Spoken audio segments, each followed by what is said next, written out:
స్వచ్ఛత అంటే నందిని. నందిని పాలు మరియు పెరుగు.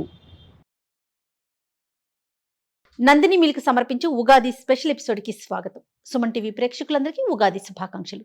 రమగారు మీకు కూడా ఉగాది శుభాకాంక్షలు అండి. ఉగాది శుభాకాంక్షలు జయ. సుమన్ టీవీ ప్రేక్షకులందరూ ఆయురారోగ్య ఐశ్వర్యాలతో తొలతూగుతూ ఉండాలని కోరుకుంటూ ఉగాది శుభాకాంక్షలు. ఉగాదిలో కూడా వచ్చేసాం, ఉగాది పండుగ జరుపుకుంటున్నాం. ఈ సంవత్సరం వాళ్ళు స్పీడ్గా అయిపోతుంది, చాలా త్వరగా వచ్చేసినట్టు అనిపిస్తుంది. 24 తొందరగా అయింది అనుకున్నాం, అసలు అప్పుడే మార్చి అయిపోయింది. అవును అవును, కొత్త సంవత్సరంలోకి అడుగు పెడుతున్నాం. ఉగాది అనగానే ముందుగా ఉగాది పచ్చడి, పంచాంగం, ఇవి రెండు మనం విశేషంగా మాట్లాడుకుంటాం. ప్రతి ఒక్కరం కూడా పంచాంగం కోసం ఎదురు చూస్తాం, పంచాంగం వింటాం, పంచాంగ శ్రవణం. ఏ రాశికి, నా రాశికి నాకు ఎట్లా ఉందని తెలుసుకోవటంలో ఎక్కువగా ఇంట్రెస్ట్ చూపిస్తూ ఉంటాం కదరమ్మ గారు. ఈ సంవత్సరం అన్ని రాశుల వారికి బాగుండాలని, అందరూ కూడా ఆనందంతో ఆరోగ్యంగా ఉండాలని కోరుకుంటూ మొదలు పెడదామండి. ఉగాది యొక్క విశిష్టత. సంవత్సర ఆరంభం మామూలుగా మన కాలగణనం నెలల్లో ఇన్ని రోజులు 2 పక్షాలని, ఇవి ఇన్ని నెలల్లోనూ 2 నెలలు ఒక్కొక్క ఋతువని, ఈ ఋతువుల లైను ఇది లెక్కగా నడుస్తుంది. ఈ మధ్యలో మనకి ఉత్తరాయణ దక్షిణాయనాలు, ఇది ఒక లెక్క కదా. అవును. అయితే ఇప్పుడు మామూలుగా మనం సంవత్సరారంభం అనగానే జనవరితో కొత్త నెల, మొదటి నెల ప్రారంభం అవుతుంది. కానీ జనవరితో అసలు సీజన్ మారేదే లేదు. జనవరి 31కి ముందు, డిసెంబర్ 31కి ముందు, జనవరి 1కి తర్వాత డేట్ మారుతుంది, క్యాలెండర్ మారుతుంది, మనం రాసేది సంవత్సరాన్ని అంకె మారుతుంది తప్ప సీజన్లో గణనీయంగా ఒక్క పూటలో సూర్యుడు నిలబడ్డం కానీ తగ్గిపోవటం ఏం కనపడదు. వాతావరణంలో ఎలాంటి మార్పుని చూడం. ఉగాదికి ముందు వెనక మనకు ఆ డిఫరెన్స్ కనపడుతుంది. అవును, ఋతువు యొక్క మార్పు, దాంతో జీవితంలో కొంత మార్పు జరగడానికి అవకాశం ఉందేమోనని అనిపిస్తూ ఉంటుంది మనకి తొలి కాలం నుంచి. అయితే ఈ ఉగాది ఈ రోజు చైత్రారంభంలో కాకుండా ఇంకా కొంచెం ముందుకుండేది, వెనక్కుండేది, ఇవన్నీ అనుకుంటాం. కానీ మనకి తెలిసి కొన్ని వందల సంవత్సరాలుగా ఇదే, ఒక 300-400 సంవత్సరాలుగా ఇదే మనం చేసుకుంటున్నాం. ఈ చైత్ర ఆరంభం మొదటి రోజున కొంచెం చక్కటి పాజిటివ్ దృక్పథంతో మన జీవితంలో ఉండేటువంటి షడ్రసాలని షడ్రుచులుగా వాటితోటే మనం ఏదైనా ఒక పదార్థం కావించి భగవంతుడికి నివేదన చేసో చేయకుండానో మన ఊరి ఆచారం ప్రకారం షడ్రుచులతోటి కూడి ఉన్నటువంటి నింబకుసుమ భక్షణ చేసి ఈ రోజుని చక్కగా కనుక ప్రారంభం చేసుకుంటే, ఈ రోజు మొదలు పెట్టుకుని సంవత్సరం అంతా బాగుంటుందని ఒక నమ్మికతోటి మనం ముందుకెళ్తూ ఉంటాం. జీవితం అంటే ఏమిటి, అన్ని రకాల ఇవి వస్తాయి. కష్టము, నిష్ఠూరము, సుఖము, దుఃఖము, సరదా, సంతోషము, అంతే కదా. ఇబ్బంది, సబ్బంది, ఏవో కాదరమ్మ గారు. ఆ ఇబ్బంది ఉంటేనే సబ్బంది విలువ తెలుస్తుంది. అంతే కదా. కష్టం ఉంటేనే కదా సుఖాన్ని ఎంజాయ్ చేయగలుగుతాం. లేకపోతే మొనాటనస్గా ఉంటుంది. ఈ మొనాటనీ కాకుండా ఒక టఫ్ సిచ్యువేషన్, అందులో నుంచి ఈజ్, జీవితం తాలూకు సుఖము, మాధుర్యము ఏమిటో మనకు అప్పుడు అర్థమవుతుంది. అవును. ఆ దాని కలయికే మనం తినేటువంటి ఉగాది పచ్చడి. దాంతోపాటు మనం పంచాంగ శ్రవణం చేయటం చాలా కాలంగానే మనకి విధానంగా ఉంది. ఈ పంచాంగ శ్రవణం జనరల్గా మనం ఇప్పుడు ఏం చేస్తాం, 12 రాశుల వారికి ఎలా ఉందో తెలుసుకుంటాం. నీ రాశికి ఎలా ఉంది, నీకు రాజపూజ్యం ఎంత, నీకు అవమానం ఎంత, ఆదాయం ఎంత, వ్యయం ఎంత, తర్వాత ఏ నెలలు చాలా బాగున్నాయి, ఏమైనా విదేశీయానం ఉందా, ఈ సంవత్సరం కళ్యాణం ఉందా, వివాహయోగం ఉందా లేదా, విదేశీయానం ఉందా, చదువులో విద్యార్థులు ఎలా ఉంటారు, ఇవి మనం ఇప్పుడు తెలుసుకుంటున్నాం. మన ముందు కాలం వాళ్ళకి ఇవన్నీ ఉన్నాయా, ఈ ప్రొఫెషన్లు, ఈ ఉద్యోగ సద్యోగాలు ఏవప్పుడు ఏం లేవు. అప్పుడు ఏం చేసేవాళ్ళు, అప్పుడు ఏం తెలుసుకునేవాళ్ళు, వర్షాలు, ఋతువులు ఎలా ఉండబోతాయి, పంటలు ఎట్లా, చీడపీడలు ఏ రకంగా ఉంటాయి, ఏ కార్తెలు ఏ రకంగా వస్తాయి, కార్తెల్ని బట్టి విత్తనాలు విత్తే పద్ధతి మనం తెలుగు వాళ్ళు అలాగే ఫాలో అవుతారు. ఆరుద్ర కార్తెలు ఇది, ఈ కార్తెలు ఇది అని. మనం ప్రత్యేకంగా చెప్పుకునేది ఏంటంటే మృగశిర మనకి స్పష్టంగా తెలుసు. మన వైపు అంతా ఈ చేప మందేస్తారు మృగశిరలో. అవునవును. అవునా. తర్వాత ఏమో ఇది కూడా రోహిణి కార్తె, ఎండగా ఉంటాయి. ఈ 2 కార్తెలే అందరూ కామన్గా మాట్లాడుకుంటారు. అన్ని కార్తెల లెక్క ఉంటుంది. ఈ కార్తెలో విత్తనాలు వేయాలి, ఈ కార్తెలో కొయ్యాలి, ఈ కార్తెలో తీయాలి, ఇప్పుడు ఎండ ఉంచాలి, ఇవన్నీ విధానంగా ఉండేవి. అంటే వ్యవసాయ రంగం మొత్తం కూడా ఈ పంచాంగం మీద ఆధారపడే పని చేసుకునేది రమ్మ గారు. వాన రాకడా పోకడా అవన్నీ కూడా పంచాంగం ద్వారానే తెలిసేది. ఈ సంవత్సరం పంటలు బాగుంటాయని, లేదా ఏదైనా ఈ ఇబ్బంది ఉంటుంది, ఇప్పుడు పొలి పెట్టటము, ఎప్పుడు పొలి పెట్టాలి, అవన్నీ కూడా పంచాంగం బట్టే మనకి ప్రజలు తెలుసుకునేవాళ్ళు. ఇప్పట్లాగా ఇప్పుడు అంతే మనకు యూట్యూబ్ వచ్చేసిన సోషల్ మీడియా వచ్చింది అవును. కాబట్టి మనం 15 రోజుల ముందు నుంచే మన ప్రసారాలు చేసేస్తాము, వినేస్తూ ఉంటాం. అప్పుడు పండగ రోజున వింటే దానికి ఒక ప్రత్యేకత కూడా ఉంది. ఏ రోజునైతే మనకి ఉగాది ప్రారంభం అవుతుందో అంటే ఈ ఉగాది ఉషస్సు వచ్చే చైత్రమాసపు శుద్ధపాడ్యమి రోజునే, పండగ రోజునే కనుక మనం ఈ పంచాంగ శ్రవణం చేస్తే అది వినడం వల్ల భక్తి శ్రద్ధలతోటి దాని యందు ఆస్థతోటి వినటం వల్ల మన కర్మలు కొంచెం క్షయమవుతాయని కూడా మనం నమ్మేవాళ్ళు. ఓహో. ఏదైనా దురదృష్టకర సంఘటనలు జరిగే అవకాశం ఉందనుకో దాని ఇంపాక్ట్ తగ్గుతుంది. అందుకని పసిపిల్ల బాలాది ప్రతి వాళ్ళు ఉగాది పంచాంగ శ్రవణం చేసేవాళ్ళు.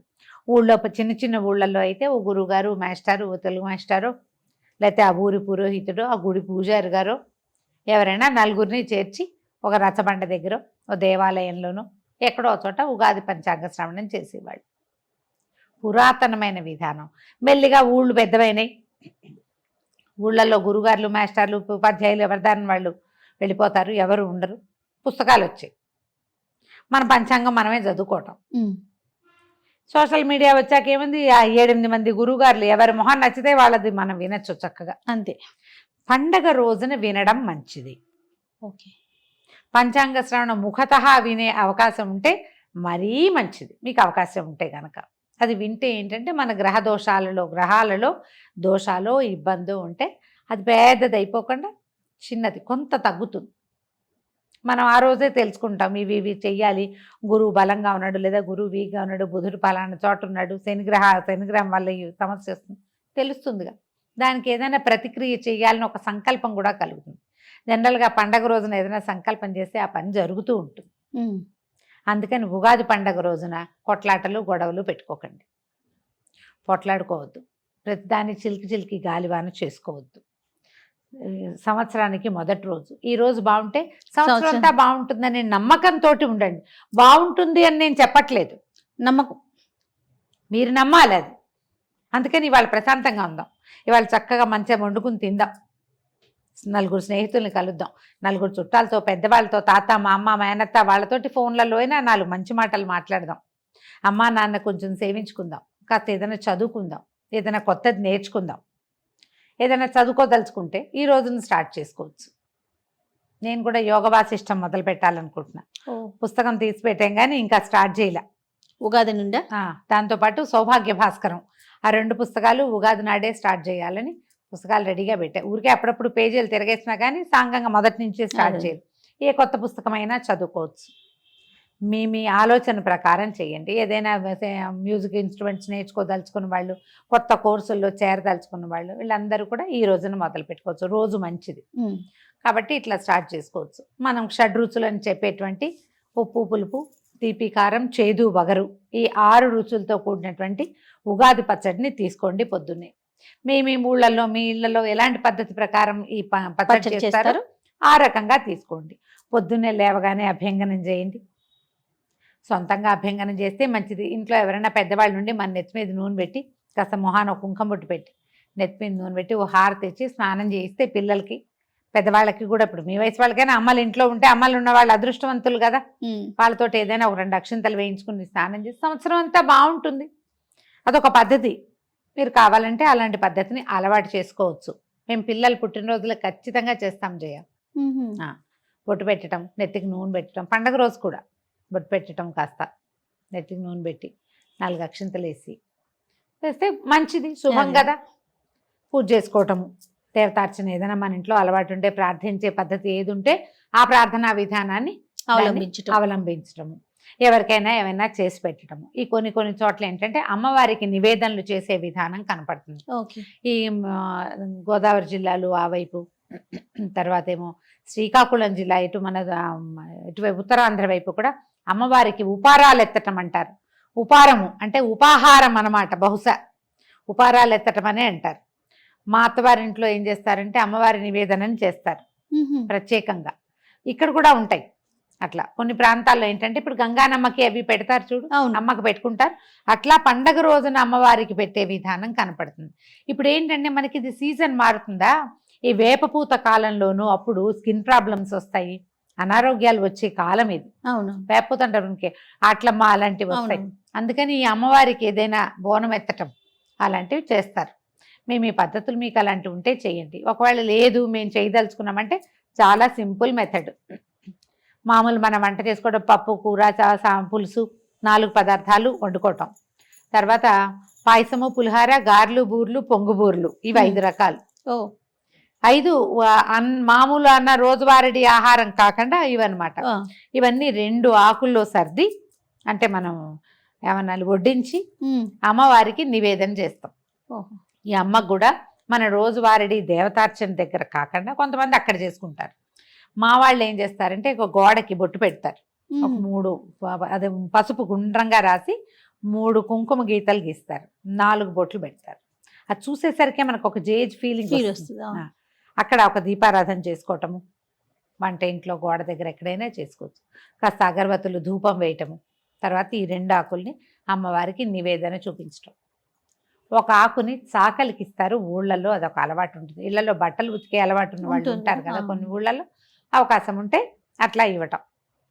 ఎవరికైనా, మనకే పని వాళ్ళు ఉన్నారు లేదా వాచ్మెన్ ఉంటారు, ఎవరికైనా ఒక ఆకు మనం వడ్డించిన దాన్ని వాళ్ళనే ఇంట్లో పిలిచి భోజనం పెట్టగలిగారా మహత్తరంగా ఉంటుంది. ఆ ఆకు వడ్డన వాళ్ళకి.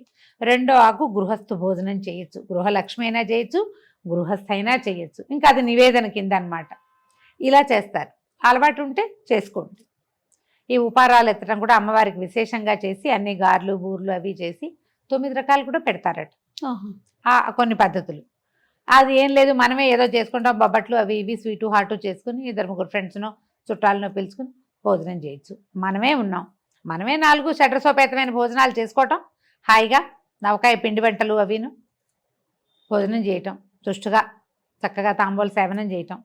ఎవరైనా వీలైతే ఫ్రెండ్స్నో చుట్టాలనో బంధువులనో ఎవరో ఒకళ్ళ బంధు దర్శనం చేయండి, ఈ రోజున మంచిది అని చెప్తారు. దర్శనాలు లేవు, మనకు ఫోన్లు ఉన్నాయి కదా, వీడియో కాల్స్ చేసుకుని ఏ ఊరు వాళ్ళనైనా చూసేసేసి, అమెరికా అంతే. వాళ్ళని కూడా హాయిగా ఎవరితోటైనా మంచి మాటలు ఆడుకోండి. ఏదైనా కొత్త నిర్ణయం, మంచి నిర్ణయం తీసుకోండి. సరి అయిన ఆలోచన విధానాన్ని అవలంబిస్తూ ఈ ఉగాది పండుగని చక్కగా ముందుకు తీసుకెళ్దాం. మరొకసారి ఉగాది శుభాకాంక్షలు రమ్మగారు. మీకు కూడా మరొకసారి ఉగాది శుభాకాంక్షలు.